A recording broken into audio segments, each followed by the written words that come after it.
Bonjour à tous, on se retrouve pour une nouvelle vidéo sur la chaîne Texama, cette fois-ci pour un guide d'achat de cartes graphiques. Donc cette vidéo a pour but de vous montrer quelle carte prendre pour n'importe quel budget. Donc ça partira de 150 € jusqu'à 1200 € si vous êtes complètement fou. Comme ça vous pouvez vraiment choisir. Donc c'est surtout destiné à ceux qui seraient en mode « Hey, mon PC est quand même bon, mais j'aimerais changer la carte graphique et j'ai 400 €. Qu'est-ce que je dois acheter, Aurélien ?» Ou peut-être vous avez déjà toute votre config en tête, vous êtes en mode « Je vais prendre tel processeur, tel truc », mais vous êtes en mode « Je sais pas quelle prendre carte graphique, peut-être j'ai 200 € pour la carte graphique, qu'est-ce que je dois prendre ?» Donc je vais surtout donner des recommandations selon le prix. Après, c'est à vous de décider si vous en avez vraiment besoin. Après, je vais vous dire pour quel public, selon moi, est destinée chaque carte graphique, quelle résolution vous pouvez jouer avec et tout ça. Comme ça, vous pouvez vraiment décider aussi selon vos besoins. Parce qu'évidemment, chacun a des besoins différents et des budgets différents. Je tiens à préciser évidemment que ce guide a une date de péremption. Donc d'ici quelques mois, il sera plus forcément très valable. Donc faites attention si vous le regardez d'ici quelques temps. Prenez certaines recommandations avec des pincettes. Ok, du coup, on va commencer. Alors, première gamme de prix, vous aurez une table des matières derrière dans la description. Ça va être au niveau de 150-160 €. C'est vraiment le plus bas, selon moi, parce qu'en dessous, ça vaut pas la peine. Juste, toutes les cartes que vous allez voir en dessous de ça, vaut vraiment pas la peine. Économisez. Si vraiment vous n'avez pas assez d'argent pour cette première carte, juste mettez de côté, économisez jusqu'à quand vous soyez à ce budget-là. Parce que sinon, ça vaut vraiment pas la peine de l'acheter, enfin d'acheter quelque chose en dessous. Du coup, cette première carte, c'est la RX 570, qui est juste parfaite, vraiment parfaite pour cette gamme de prix. Vous pouvez l'avoir à 140 €, en plus des très bons modèles, et c'est juste genre imbattable. C'est une très bonne carte pour jouer en 1080p, voire même le 1440p si vous jouez à des MOBA. Après, évidemment, c'est plus une carte pour le 1080p, peut-être pas en full ultra ou autre chose, mais avec la plupart des détails activés, et c'est juste genre excellent. Pour 140 €, c'est une très bonne carte. Du coup, vous allez me dire quel modèle prendre. Donc je vais faire des recommandations évidemment d'une carte pour une gamme de prix, mais je vais vous donner des recommandations au niveau modèle. L'un des modèles franchement qui est juste imbattable, c'est le modèle de chez Saphir, qui est juste genre excellent. C'est imbattable. Vous pouvez l'avoir pour 140 €. Alors il est affiché 2 fois ici. Alors je montre je vais montrer toutes les cartes sur le comparateur de prix de hardware.fr, qui est pas trop mal. Toutefois, il faut toujours faire attention. Par exemple, sur les comparateurs de prix, des fois, vous avez la même carte affichée 2 fois, ou même des fois, vous avez des erreurs. Donc, on en verra un petit peu après, mais prenez avec un petit grain de sel, faites attention. Donc là, vous pouvez voir qu'elle est à 140 € sur Rue du Commerce. Vous pouvez l'avoir aussi sur Pixmania à 142 €. Donc, c'est à vous de voir quel site vous correspond le plus. Par contre, faites attention, évidemment, certains sites la vendent encore 284 €. Ne l'achetez pas à ce prix-là. Achetez-la vraiment genre maximum 170 € selon moi. En dessous, ça ne vaut vraiment pas. Enfin, au-dessus, il y a d'autres cartes qui sont très intéressantes, on verra, qui en valent plus la peine. Là, c'est vraiment pour cette gamme de prix-là. Du coup, le prochain modèle, après cette RX 570, du coup, on passe directement en fait à la GTX 1060, qui est juste genre aussi très excellente et qui a énormément baissé de prix. Alors, on va pas prendre le modèle 3 Go, qui pourrait être un bon concurrent à la RX 570. C'est juste que 3 Go, ça commence à devenir limité selon moi, surtout dans certains jeux AAA avec beaucoup de textures haut de gamme, enfin de grosses textures. Donc je ne la recommande pas forcément. Passez directement au modèle 6 Go qui est plus puissant, pas juste parce qu'il a plus de RAM, il est réellement plus puissant, et il est vendu pour environ, ça varie, c'est 200 à 240 €, on va dire. Au-dessus, ça vaut plus la peine, par contre, de le prendre. Vraiment, cette gamme de prix-là. Donc, d'ailleurs, vous pouvez voir, il y a une erreur ici, vous le voyez à 21 €. Il n'est pas à 21 €, évidemment, parce que s'il était à 21 €, j'en aurais acheté déjà quelques-unes depuis très longtemps. En réalité, vous voyez que c'est un câble USB ici. C'est les magnificences des comparateurs de prix, des fois, qui se trompent un petit peu. Mais bon. Du coup, vous pouvez voir que l'endroit où elle est le moins cher, alors ça, c'est encore une fois, vous voyez, c'est une erreur, c'est le modèle 3 Go. Enfin non, en fait, c'est pas une erreur, c'est le modèle 3 Go, c'est celui qui nous intéresse pas. On passe directement au modèle 6 Go. Donc, le premier intéressant, c'est le modèle DVGA, qui est vraiment pas trop mal. Un seul ventilateur, mais plutôt bien refroidi quand même. Donc, c'est une très bonne carte d'ailleurs pour ce qui se demande pour le 1080p. C'est même l'une des meilleures cartes pour le 1080p, même du 1080p à haut taux de rafraîchissement, si vous le voulez. Donc c'est vraiment sa place ici selon moi. Les autres résolutions, vous pouvez y jouer, hein, mais il y a d'autres cartes qui seront meilleures. Donc là, c'est vraiment 1080p. Donc le modèle EVGA est pas trop mal. Vous avez aussi le modèle, un autre modèle EVGA. Donc ça, c'est celui avec un petit overclocking appliqué dessus, il me semble. Pas forcément un énorme intérêt. Après, si vous pouvez l'avoir pour le même prix, prenez-le, évidemment. Hein. Je veux dire, on prend pas... Enfin, qui ne prendrait pas un overclocking gratuit. Vous avez le modèle MSI qui est pas mal. Le modèle Gigabyte aussi qui devrait être pas trop mal. Vous avez aussi un modèle... deux ventilateurs de chez Asus qui est pas trop mal et aussi peut-être la G1 Gaming de chez Gigabyte. Après, à partir de là, ça devient un peu plus cher niveau prix, donc je sais pas si ça vaut forcément la peine. Donc vous voyez le modèle MSI aussi encore excellent, 200 €. Le modèle Gigabyte aussi assez bon, qui a... Ah non, là il est un peu plus cher. Alors, attention, avec le comparateur de prix, je le dis, ne prenez pas tout ce qui vient d'Amazon Marketplace. Pourquoi? Parce que Amazon Marketplace, c'est pas la même chose qu'Amazon.fr. Amazon Marketplace, c'est des gens, n'importe qui, hein, qui vont sur Amazon et qui vendent des trucs à travers Amazon. C'est comme eBay, le fonctionnement d'eBay, mais à travers Amazon. Du coup, ça peut être n'importe qui. Et vous allez le voir après, il y a des faux produits qui sont vendus à des prix genre hyper avantageux, mais en fait, non. Donc je le dis clairement, ne prenez rien d'Amazon Marketplace. Amazon.fr par contre, c'est vraiment vendu par Amazon. Après, évidemment, c'est pas toujours les moins chers. C'est même pas du tout forcément les moins chers. Donc le modèle Gigabyte est un peu trop cher selon moi, malheureusement. Le modèle, encore une fois, voilà, vous voyez, le modèle Asus ici, c'est pas le bon. Il devrait être plus cher en temps normal. Un autre modèle Gigabyte, 240 €, ça va ici, par contre, donc ça devient intéressant. Mais honnêtement... Pour une carte pareille, je vous dis EVGA ou le modèle MSI, ou éventuellement, si vous arrivez à avoir un des autres modèles en dessous de 240 €, allez-y. Ensuite, on passe à la prochaine gamme de prix. Donc là, on va sauter directement à environ 300 €. Alors, vous allez me dire, oh, mais Aurélien, il y a des meilleurs GTX 1060 à peut-être 250, 260 €. Je vous le dis directement, c'est tellement proche d'une GTX 1060 Ti, qui est d'ailleurs le modèle suivant dans notre suite logique, que ça vaut pas la peine. Vous voyez, selon moi, autant directement passer à la 1660 Ti qui sera beaucoup plus puissante. Donc, ne prenez pas des gros modèles haut de gamme, selon moi, d'une GTX 1060. Ça vaut pas la peine. Donc là, la 1060 Ti, qui est vendue vraiment tout pile 300 €, qui vient de sortir, qui est vraiment pas mal. C'est les performances d'une GTX 1070. Donc là, vous pourriez jouer en 1080p, au taux de rafraîchissement 120 Hz, 144 Hz et même en 1440p, peut-être pas par contre en 100 Hz, 1440p, peut-être plus 60 Hz, ce qui est déjà franchement pas mal, même sur des jeux AAA. Donc c'est une très bonne carte. Après, je trouve un peu cher, mais bon, chacun ses préférences. Vous pouvez l'avoir pour 300 €, vous avez différents modèles. Le modèle Inno 3D est pas trop mal.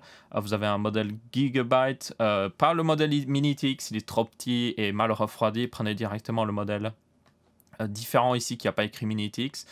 C'est un modèle mieux refroidi. Vous avez aussi l'excellente, elle est vraiment genre excellente, modèle de chez justement MSI que vous pouvez avoir pour 309 € sur alternet.fr par exemple. Je ne connais pas trop le site. Je tiens à préciser, je ne connais pas tous les sites qui sont référencés là-dessus, donc à vous de voir quel site vous voulez commander.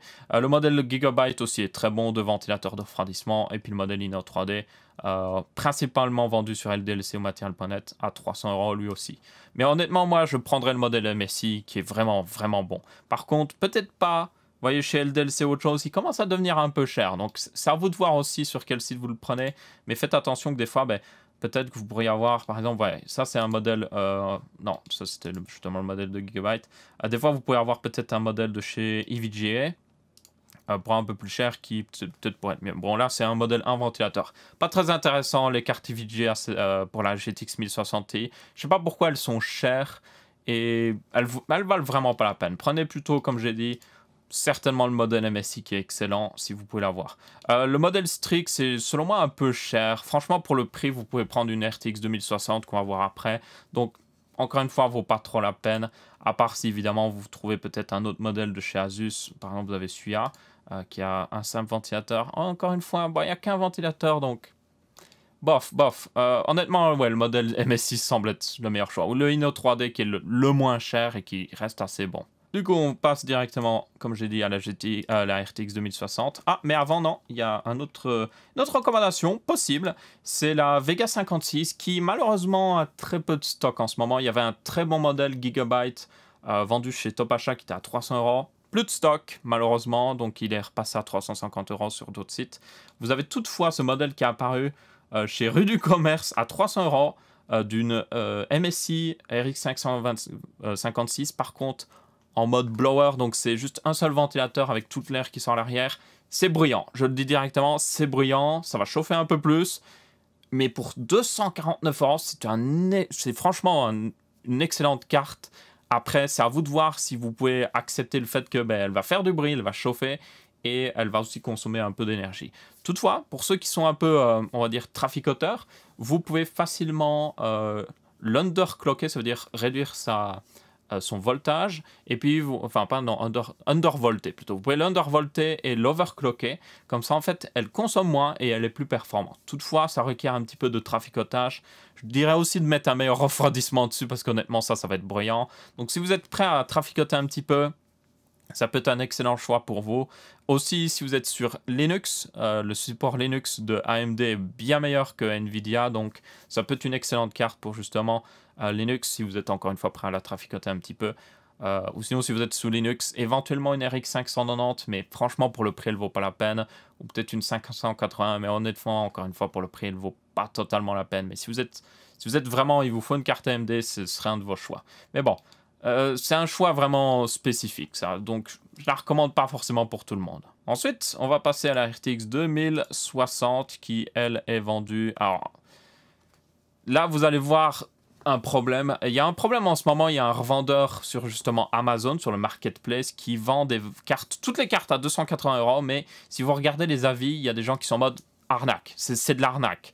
Et je veux dire, faut pas être plus intelligent que ça pour se dire que oui, c'est de l'arnaque, forcément. Le prix public conseillé de la RTX 2060, pour information, est de 369 €. Donc forcément, 280 €, c'est de l'arnaque. Donc vous voyez, il y a juste l'Amazon Marketplace, même Amazon.fr le vend 400 €. Donc ne prenez pas sur le Marketplace Amazon. Ne le prenez pas, je le dis vraiment.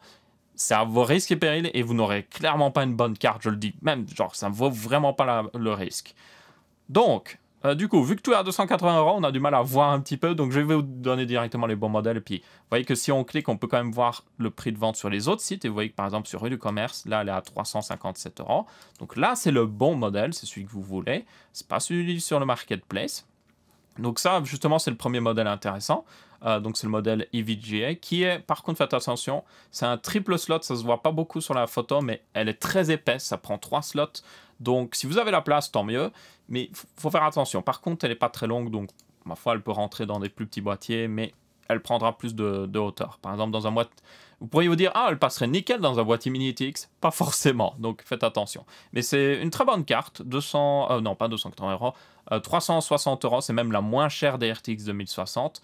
Vous avez, alors, la X6 Ultra, il me semble que c'est le modèle, oui, deux ventilateurs. Intéressant toutefois, aussi, mais toutefois il est un peu plus cher, 394 €. Vous avez aussi le modèle MSI Ventus. Donc le MSI Ventus, c'est comme la 1660 Ti. Vous voyez que c'est un modèle de ventilateur qui est juste aussi excellent. Il est à 366 €. Je dirais même que c'est certainement le meilleur modèle que vous pouvez acheter. Il est très bien refroidi et tout.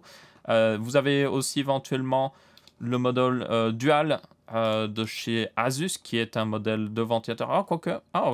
Il a augmenté de prix depuis la dernière fois que je l'ai vu. Moins intéressant, beaucoup moins intéressant. À ce moment-là, si vous voulez, et là ça commence à devenir le cas, avec une GTX 1660 Ti, je vous aurais pas dit de prendre un des plus gros modèles, parce que ça vaut pas la peine. Vous voyez, vous pouvez prendre une RTX 2060 directement. Toutefois, avec la RTX 2060, le truc c'est que le prochain concurrent direct de la RTX 2060, c'est la RTX 2070, et elle est vendue à plus de 500 €, et elle n'est pas très intéressante. Donc, ça vaut la peine de prendre une RTX 2060 plus haut de gamme, avec un meilleur refroidissement, que vous allez plus overclocker et obtenir des bien meilleures performances encore. Et même cette RTX 2060, j'ai pu voir plusieurs tests où overclocker, elle arrive littéralement au niveau d'une RTX 2070 et elle coûte 458 €. Alors c'est beaucoup plus cher, on va être très honnête, que les modèles de base, mais si vous avez l'argent en plus et que vous êtes en mode bah je peux pas vraiment mettre plus d'argent pour le modèle encore au-dessus, bah ça peut valoir la peine. Après personnellement, je vous le dis clairement, ce modèle MSI qu'on a vu tout à l'heure est excellent pour le prix et honnêtement il arrivera à satisfaire, je pense, beaucoup de gens. Vous avez aussi le modèle Inno 3D qui est souvent... Les modèles Inno 3D sont vraiment pas trop chers, comme vous pouvez voir, 370 € sur hardware.fr. Après, ils sont un peu moins beaux, mais ça peut valoir la peine. Mais modèle MSI, franchement, pour moi, est le gagnant ici. Ah, et j'allais oublier de préciser, pour la RTX 2060, je la conseille surtout aux gens qui voudraient... Là, par contre, ça commence à être... Clairement, si vous avez un écran 1080p, c'est plus une carte pour vous, ok? Ça vaut pas la peine. Prenez une GTX 1660 Ti, elle sera déjà pas mal. Même si vous pensez avec le futur en considération, juste un écran 1080p et une carte aussi haut de gamme, ça devient un peu bizarre. Donc là, c'est plus pour ceux qui auraient un écran 1440p. Là, par contre, c'est excellent pour vous. Vous pouvez même faire du 1440p à 100 ou 120 Hz, ou éventuellement aussi du 21/9, donc peut-être un écran 2560 par 1080 pixels, à haut taux de rafraîchissement, c'est une carte pour vous. Donc là, c'est plus, on commence à atteindre des plus grosses résolutions. Et vous allez le voir avec les cartes d'après, on continue aussi d'augmenter la résolution. Clairement, ça ne vaut vraiment pas la peine de prendre une carte graphique à 400 € pour jouer sur un écran 1080p qui a coûté 150 €. Clairement. Ok, du coup, maintenant, on va faire le saut de l'infini. Parce que, comme j'ai dit avant, la 2070, la RTX 2070, pas intéressante. Juste, vous pouvez prendre une RTX 2060, l'overclocker, vous avez à peu près le même niveau de performance, et elle coûte plus de 500 €. Du coup, là, on saute directement à 700-800 € avec, premièrement, la Radeon 7, qui est une carte un peu... On peut débattre dessus longtemps, mais comme vous pouvez avoir le modèle Saphir à 714 € chez hardware.fr, encore une fois, pas le marketplace. Pas le marketplace, c'est pas un bon modèle ni rien. Donc le modèle Saphir sur hardware.fr, bon, il n'est pas trop en stock, mais vous pourrez certainement l'avoir au bout d'un moment. 714 €, c'est pas trop mal. Honnêtement, c'est pas trop mal. Même pour juste pur jouer, ça va encore. Par contre, tenez compte que la Radeon 7 consomme pas mal.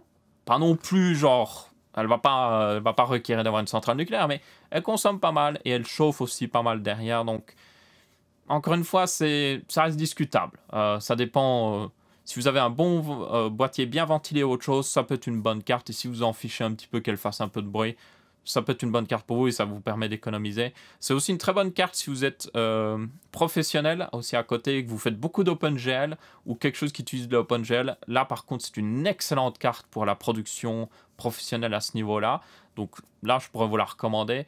Ou éventuellement, si vous êtes sous Linux, les drivers, encore une fois, de AMD sont plutôt bons sous Linux. En tout cas, ils essayent de pas mal se mettre sous Linux. Donc, ça devrait être aussi une bonne carte sous Linux. Toutefois, les drivers sont un peu buggés pour le moment, même sur Windows. Donc, à voir à ce niveau-là. Ils ont quand même sorti un driver qui permet de l'overclocker correctement maintenant. Donc, ça peut être un bon choix. Après, encore une fois, c'est très spécifique. Moi, la carte où je passerai directement vers cette gamme de prix-là, c'est tout simplement la RTX 2080 qui, encore une fois, il y a le bug du marketplace. Vous pouvez voir qu'elle n'est pas du tout au prix qu'elle devrait être. Donc, je recommence avec mes recommandations habituelles. Vous avez la Duke de MSI qui devrait être pas trop mal. Je vais regarder le prix. Vous avez le modèle Gigabyte en WindForce. Toujours bien ça. La Inno 3D qui sera certainement dans les moins chers. Vous avez aussi éventuellement le modèle EVGA. Vous avez différents modèles EVGA, donc à voir. D'autres modèles, encore une fois, Inno 3D, on va les regarder un petit peu. Et certainement aussi le modèle Strix qui est dans les plus chers, mais certainement dans les meilleurs. Donc, la première, bon, on va retirer ça. La Duke, elle est à 800 €. C'est pas trop mal pour une RTX 2080. C'est un peu plus cher que voilà quelques mois en réalité. Enfin, c'est un peu plus cher qu'à la... Pas exactement à la sortie, mais c'est un peu plus cher que voilà un peu plus d'un mois. C'est juste que depuis que la Radeon 7 est sortie, ben, comme elle était pas non plus la plus intéressante, la RTX 2080 a repris un petit peu en prix. Donc vous pouvez l'avoir pour 800 €. Ça reste bon pour cette gamme de performance. Après, tenez compte que littéralement, voilà 2 ans, vous pouviez prendre une GTX 1080 Ti qui avait le même niveau de performance pour la même somme d'argent. Mais bon, on va juste ignorer ça. Ensuite, on a du coup ce modèle Gigabyte qui est pas trop mal, un peu plus cher par contre, 829 €. Le modèle Inno 3D qui est dans les moins chers, 788 €. Le modèle EVGA, 817, 3 ventilateurs, excellent aussi, choix si vous le voulez. Un autre modèle Inno 3D qui est parmi les moins chers, 756 €, qui peut être pas trop mal si vous êtes prêt un peu à économiser. Et vous avez aussi le modèle justement Asus qui est... Ah, attention, alors à Marketplace, c'est pas la même chose qu'Amazon.fr, je tiens à le préciser. Du coup, on va regarder si c'est le bon. Non, vous voyez, il y a un problème. Des fois, le comparateur de prix n'est pas update, donc c'est pas le vrai prix, ça. Donc, malheureusement, elle n'est pas à ce prix-là. Et pour 860 €, je pense qu'à ce moment-là, autant passer directement vers un modèle peut-être plus haut de gamme. Vous avez les modèles Strix, qui, eux, sont à 940 €, voilà. C'est cher, mais c'est parmi les meilleurs modèles de RTX 2080. Et si vous êtes prêt à overclocker, ça peut valoir la peine. Après, personnellement, franchement, je pense que le meilleur dans tout ça, c'est clairement le modèle EVGA. Vous avez différents modèles EVGA. Là, c'est le modèle 2 ventilateurs. Vous aviez un modèle 3 ventilateurs. Vous voyez que vous pouvez le reconnaître. Donc, les XC Gaming, c'est souvent 2 ventilateurs. Et puis les For the Win, c'est toujours 3 ventilateurs. Honnêtement... Autant prendre peut-être le modèle For the Win 3, mais mieux refroidi et tout ça. Et franchement, il a un bon prix. Ou la Duke de MSI. Je pense que c'est les deux modèles que vous pouvez vraiment vous dire, ok, ils sont vraiment pas mal. Et du coup, la RTX 2080, pour ceux qui se demanderaient, là, c'est clairement, c'est si vous avez du 1440p haut taux de rafraîchissement ou du 21e en haute résolution, donc peut-être du 3440 par 1440 pixels. Donc là, c'est des gros écrans 34 pouces. J'en ai un justement. Vous avez aussi peut-être le début du 4K, mais après, tenez compte que vous ne ferez pas tourner tous les jeux à forcément 60 FPS, mais vous pourrez quand même faire tourner des jeux. Donc c'est vraiment là, n'achetez pas une carte pareille pour un écran 1080p. Là, encore avec la RTX 2060, vous pouvez vous dire, ah mais je prévois pour le futur. Mais là, non, vous prévoyez aucun futur. C'est du gâchis. C'est du pur gâchis. Ne faites pas ça par pitié. Ok. Et puis finalement, évidemment... Le top du top. Alors, je dis top du top d'un point de vue performance. Mais honnêtement, on va être très honnête. Niveau prix, c'est juste... C'est n'importe quoi, ok? Juste n'achetez pas une carte pareille. Si vous n'avez pas le meilleur PC au monde déjà, enfin, si vous n'avez pas un très bon PC niveau processeur et tout ça, ça vaut pas la peine. Si vous n'avez pas un écran 4K ou un écran 3021 justement, au taux de rafraîchissement, ça vaut pas la peine. Là, c'est pour ceux qui ont des bons écrans qui vont avec déjà, et c'est tout simplement la RTX 2080 Ti qui est, encore une fois, on a ce magnifique revendeur Amazon qui fait n'importe quoi, mais elle est vendue 1200 €, ok? Je vois vraiment 1200 €. Vous avez différents modèles, alors on va regarder un petit peu les différents modèles des plus grosses marques. Le modèle Inno 3D sera certainement dans les moins chers. Bon, évidemment, le modèle Amazon, on s'en fiche. Vous avez aussi le modèle Ventus, encore une fois, de chez... justement MSI qui va être bon, le modèle WindForce de Gigabyte devrait être aussi très bon. On a différents modèles de chez VGA, mais j'essaye de voir celui qui pourrait être le plus intéressant. Voilà, je pense que j'ai une bonne sélection là. Donc le modèle, ça c'est le modèle Gaming Trio qui est à 287 €. C'est plutôt honnête, franchement c'est même... Enfin, par rapport aux autres 2080 Ti, c'est un bon prix. Après, évidemment, 1200 €, est-ce que c'est un bon prix? Personnellement, je dirais que non, pas du tout. Mais bon, si vous avez ce budget-là et que c'est la carte que vous cherchez, que vous avez un écran 4K, ça peut être une très bonne carte pour vous. Vous avez ensuite le modèle... alors, le modèle dual de chez Asus peut être intéressant. Toutefois, alors, encore une fois, ça doit être... Oui, c'est une RTX 2080, c'est un bug du comparateur de prix, donc elle est à 1300 €. En réalité, non, à 1300 €... Autant passer directement, je pense, au modèle Strix qui aura 3 ventilateurs qui sera mieux refroidi si vous êtes plus fan d'Asus. Le modèle Inno 3D dans les moins chers. Après, je veux dire, si vous êtes prêt à mettre 1200 € dans une carte, autant prendre la meilleure possible, quoi, franchement. Le modèle MSI, par contre, peut être pas trop mal pour 1187 €. Pas forcément le meilleur refroidi, mais quand même pas mal. Modèle EVGA, encore une fois, bon, là, il vaut pas trop la peine, là, cette gamme de prix, selon moi. Celui-là aussi, en réalité. Oh, c'est un petit peu dommage. Modèle Gigabyte, par contre, est excellent pour le prix. 1200 €, vous avez 3 ventilateurs, il sera très bien refroidi, excellent. Un autre modèle Inno 3D, encore une fois, mais ça reste à peu près la même chose. Et puis, si vous êtes en mode, bon, quitte à mettre 1200 €, autant prendre la plus grosse possible. La Strix reste dans les meilleurs. Parce que c'est un des meilleurs niveaux refroidissement. Elle est à 1341 €. Bon, elle est en rupture sur Amazon apparemment. Vous pouvez l'avoir sur hardware.fr si vous l'arrivez à l'avoir en stock. Mais ça, c'est l'un des meilleurs modèles que vous pouvez prendre. À part, évidemment, si vous passez carrément à du refroidissement extrême. Mais là, ça devient ridicule. Ça devient vraiment ridicule. Par exemple, vous pourriez avoir, je sais pas moi, la Seahawk de MSI. Mais là, 1400 €. Mais vous avez un water... En réalité, ça va encore. Parce que le waterblock qui est dessus vaut 200 €. Donc, c'est comme s'il était vendu 1275 €. Parce que si vous devez acheter un waterblock, ça vous coûtera 200 €. Donc, ça va. Et là, c'est du refroidissement extrême. Juste, c'est une carte extrême. On peut vraiment le dire. Elle est en stock, tiens, partout. Ils ont peut-être du mal à la vendre. Je me demande bien pourquoi. Peut-être qu'il n'y a pas beaucoup de gens avec des water cooling custom qui peuvent la mettre dans leur PC. Mais bon. Voilà. C'est globalement ça. Et encore une fois, 4K au taux de rafraîchissement ou autre chose, c'est pas une carte pour du 1080p, c'est même pas une carte pour du 1440p normal, peut-être du 1440p à 165 Hz ou autre chose, mais voilà, n'achetez pas une carte pareille si vous n'avez un bête écran, ok? C'est vraiment du gâchis.